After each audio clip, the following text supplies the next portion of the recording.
Good Thursday to you. We've some terrific stories for you today on Ag AM in Kansas. Here's what's coming up. Today on Horsing Around, K-State's Dr. Chris Blevins discusses toxic weeds and how they can affect a horse's health. Learn how snow on the mountain, St. John's wort, and sunflowers can cause problems when ingested or even when touched by your horse. Then Eric Atkinson visits with K-State agronomist Randall Nelson about his recent report on field trials for drought-tolerant corn hybrids. See how these hybrids performed under various production scenarios. Closed captioning brought to you by Kansas Soybean Commission, the Soybean Checkoff Progress, powered by Kansas farmers. This segment is brought to you by Brown Chevrolet Buick in Wamego, just a short drive down the Yellow Brick Road. Hello and welcome to Horsing Around. I'm Dr. Chris Blevins here at Kansas State University Veterinary Health Center, and today we're going to talk about horses and coming into fall, what to be watching for as far as just weeds and plants and potentially those weeds being toxic for the horse. And probably the first place that we've noticed a lot so far coming into the late summer and into fall is that one thing is called snow on the mountain. And so this looks similar to any other weed except for it has white on the top. So it looks like snow has hit it on the top, and so it's kind of white, and then it's green on the lower aspect of that plant. What's the problem with snow on the mountain? Well, there's actually resins and different things on that plant that can be very irritating if they touch it or potentially even eat it. So it could affect the inside of the mouth. In addition to the inside of the mouth, just touching it around their muzzle could cause irritations or even blisters on the horse based on that. And again, that's called snow on the mountain. So where do we find that? It could be anywhere in pastures, along even sides of the lots that the horse may be located at. And probably a side note to always remember about any of the toxic plants is most horses don't want to eat those toxic plants because they really don't taste very good, and most horses are going to avoid any or all toxic plants and most weeds from even grazing or eating them. However, if that's all they have as far as greenery, or even in some aspects wanting to chew on something during the course of a day, if they're in a lot situation, then you might start seeing some of those aspects of potentially toxic weeds or plants. Now, going back to snow on the mountain and being in the sides of the lots or even in pastures, it's fairly easy to see because usually you'll see kind of a white, what it looks like a little bloom on the top, but it's actually the leaves when you just look across your side hills or even around your pastures based on that. The other thing to remember about snow on the mountain is it's also potentially even toxic to us as humans or even touching it. So if you do remove it, always remember to probably wear gloves so you don't get that resin and cause blisters on your fingers or just contact from the removal of that plant. And there's other type of sprays you could potentially use to get rid of it also. However, there'd still be a potential for the horse to get in contact with it if it's still just dying there into that area. Always remember too that most of the toxic plants, if you have any questions on those, to get your extension agent involved, even your veterinarian if you're any concerns about toxic plants or any clinical signs based on toxic plants. There's a lot of other ones sure that are out there, and coming into fall, because the grass is going to start to dormant and some of the weeds will stay green, that we can sure talk about here even after the break. And those could be examples of sunflowers, dock, even Sneakia or St. John's wort. So we'll talk a little bit about that when we come back from break. This is Horsing Around. I'm Dr. Chris Blevins, and we'll be right back. Valley Vet Supply is devoted to providing information and professional quality products at reasonable prices. ValleyVet.com, ValleyVet.com, Valley Vet Supply. Welcome to the Topeka room of the Shawnee County Public Library. If there's anything I love better than researching and writing about history, it's sharing it with people. I've spoken to hundreds of groups throughout the nation on C-SPAN, on numerous documentaries on different channels, and the sharing of your incredible history gives me so much pleasure, and I'd love to come and visit your group and share that with you. You can find me on Facebook. You can drop me an email, debbeisel@yahoo.com. You might even come in here to the library, and I'm sure they will always know where to find me. This hog is Hanover hoof for meal made from U.S. soybeans. Now, one hog isn't that impressive, but suppose we add another, and another, and another. Before long, you've got billions of hungry customers around the world all clamoring for the same thing. Our soybeans. Learn more about the billion-dollar appetite of animal agriculture at BeyondTheElevator.com. Brought to you by America's soybean farmers and their checkoff. And now here's another gardening tip with Dave Jackson. The secret to a dark, green, lush, healthy lawn begins with testing your soil for proper pH and fertility, planting high-quality, weed-free seed, and applying the correct fertilizers and herbicides at the proper time. Let Jackson's and Fertilome products help you succeed with your lawn. Our Tri-Power Turf Type Fescue is 100% weed-free and on sale now. Stop in for answers to all your lawn questions and get a great deal on our Tri-Power and new lawn starter. Soil is the life of a farm, and for 25 years, SureCrop Liquid Crop Nutrition has helped growers produce abundant quality crops while preserving and improving the soils they steward. SureCrop offers complete soil and plant analysis with cropping recommendations, delivery direct to your on-farm storage, and quality crop nutrition custom blended for your field. Choose SureCrop for the assurance of excellence for your soil. Call today or visit their website for more information. This segment is brought to you by Tarwater Farm and Home. Come on by, we'll treat you like family. Hello and welcome back to Horsing Around. I'm Dr. Chris Blevins here at Kansas State University Veterinary Health Center. And before we went to break, we started talking about toxic weeds or plants and snow on the mountain. And then the other plants that maybe we need to be watching for here in Kansas coming into fall. Sunflowers. It's a stay plant here in Kansas. However, it is potentially toxic to our animals that might be grazing or eating, like horses.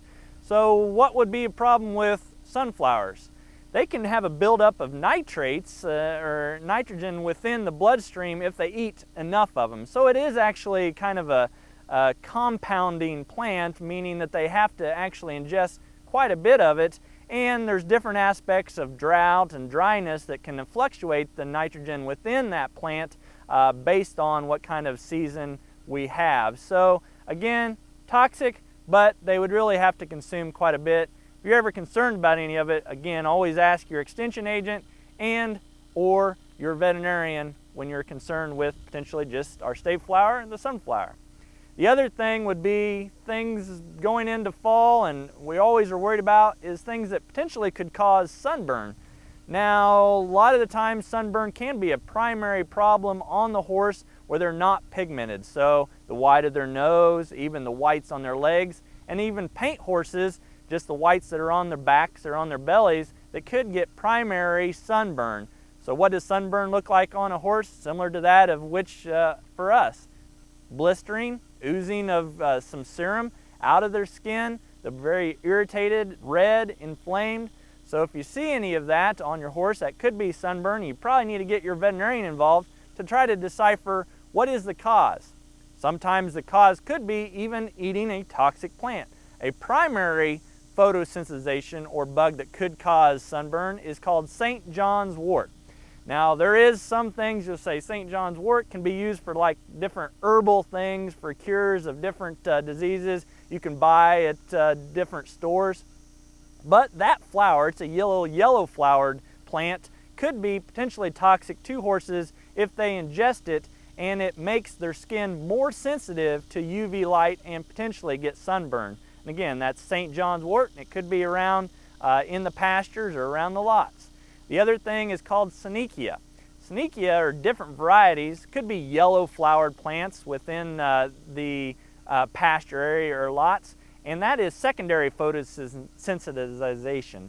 And when you talk about that, usually that will cause inflammation or effects on the liver, and then the liver is what breaks down some of the chlorophyll and it makes actually the skin more sensitive to sunlight. And so again, indirectly could be a problem. Your veterinarian would have to get involved, maybe do some blood tests to decipher if the liver is affected based on some toxic plants.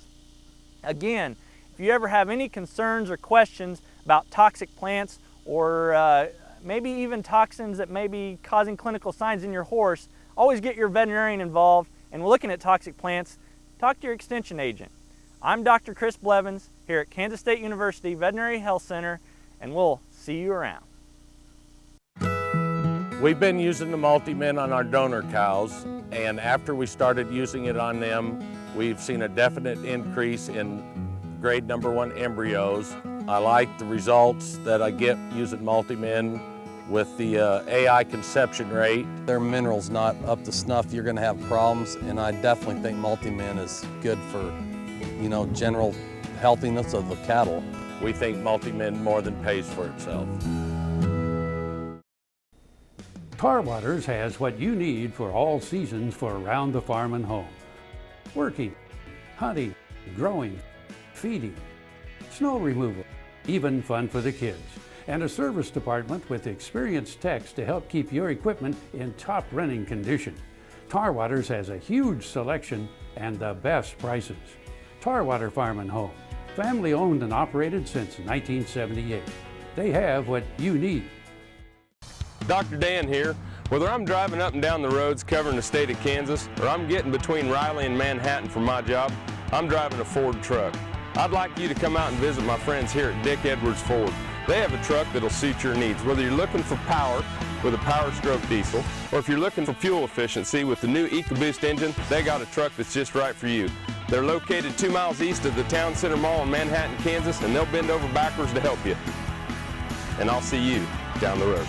Purple Wave is a proud supporter of the Kansas FFA through the Bid for Blue program. Purple Wave donates a portion of the proceeds earned on certain ag assets to the Kansas FFA. Winning bidders can designate a Kansas chapter to receive the donation. To date, Purple Wave is proud to have donated over $10,000. Visit purplewave.com to learn more and to place bids on Bid for Blue assets. Purple Wave Auction. Straight, simple, sold.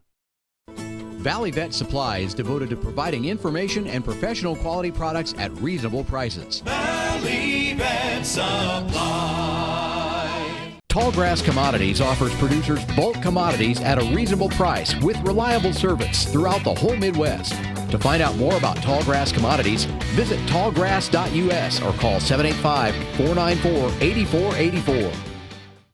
American innovation is being driven in places you might not expect by people like Brent Hayek, an Oklahoma family farmer, who recently set a world land speed record in a Ford Super Duty pickup truck powered by renewable B20 biodiesel.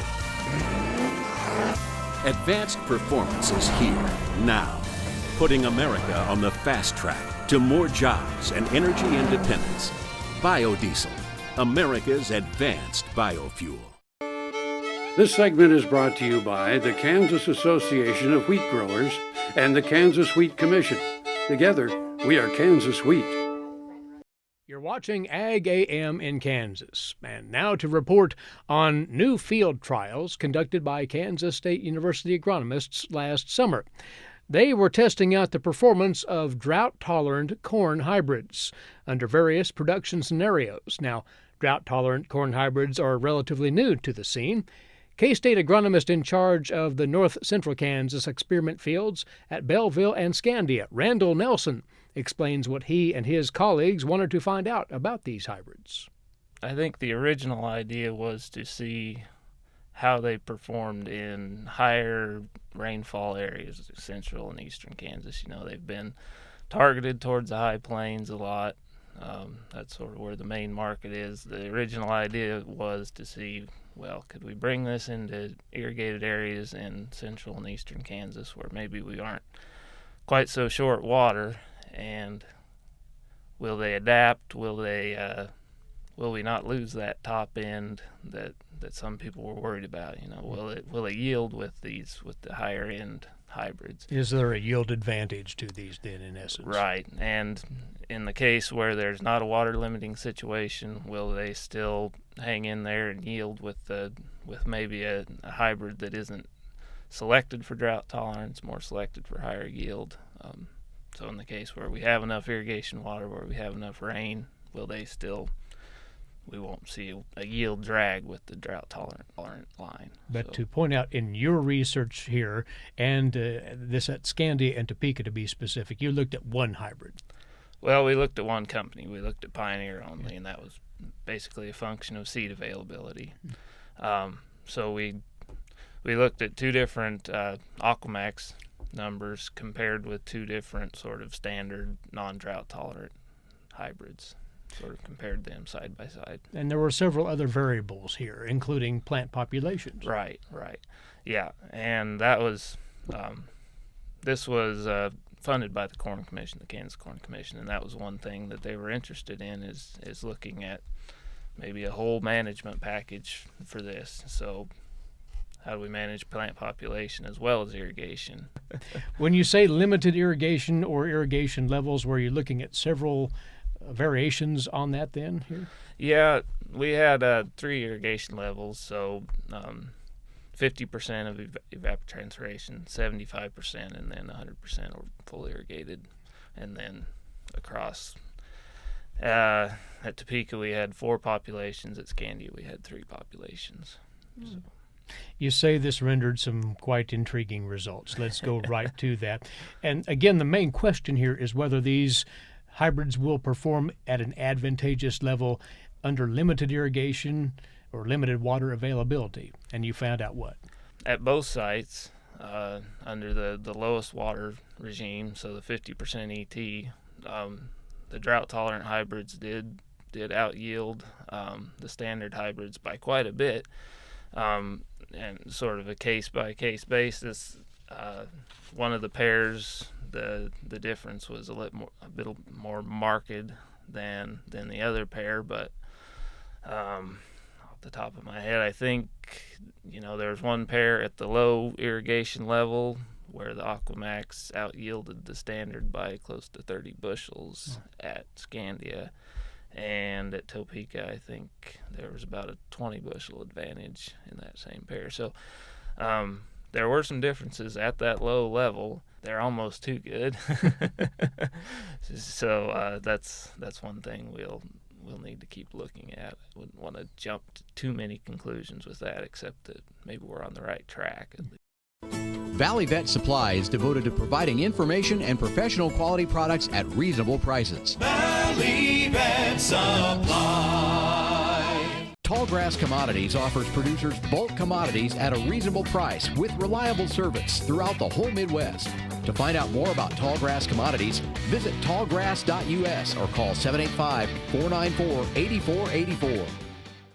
Welcome to the Topeka Room of the Shawnee County Public Library. This room is dedicated to local history, local authors, Kansas history, and is just a treasure trove of information and good literature. I'm Deb Beisel, your co-host for Around Kansas, and I'm very proud to be part of this room in many ways. I want to point out a few of the works that I have here. One of them is The Civil War in Kansas, which just came out last year, and that's an overview of the 10 years of turmoil that divided Kansas and Missouri.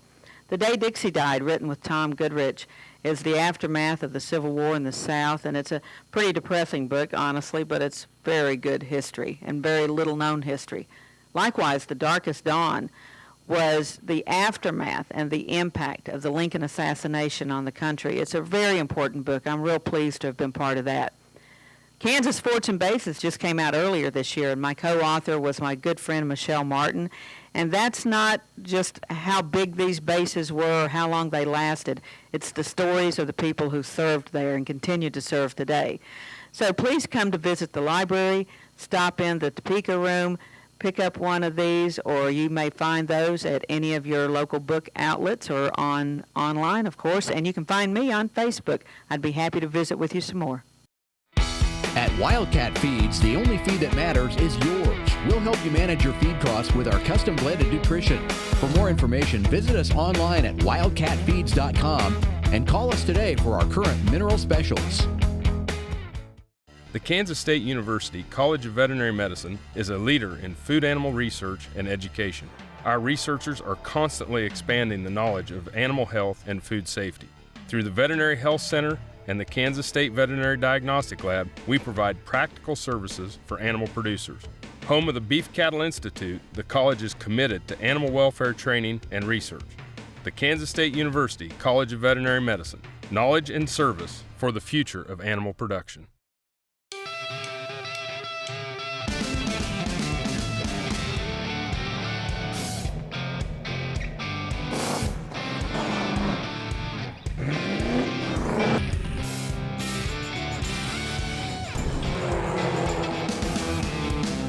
This is the fast track to more jobs and America's energy independence. Advanced performance is here, now. Biodiesel, America's advanced biofuel. This segment brought to you by the Kansas Soybean Commission. The Soybean Checkoff, progress powered by Kansas farmers. But the other side of the coin here, and one of the items you were exploring as well, was how will these hybrids perform and react in situations where water may not be as limited, much as you would see in the eastern part of the state. Right. And that's what we said.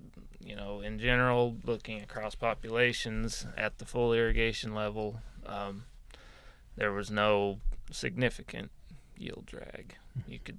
I think we can safely say that in a full water situation, you're safe planting a drought tolerant number, and you won't lose any yield. And that really is one of the main messages there. Yeah, and that's the good message that we wanted for central and eastern Kansas. Is we can put these drought tolerant numbers in, and if it does turn dry, if we do have a limited irrigation allocation, they'll perform for us. If not, we still won't lose.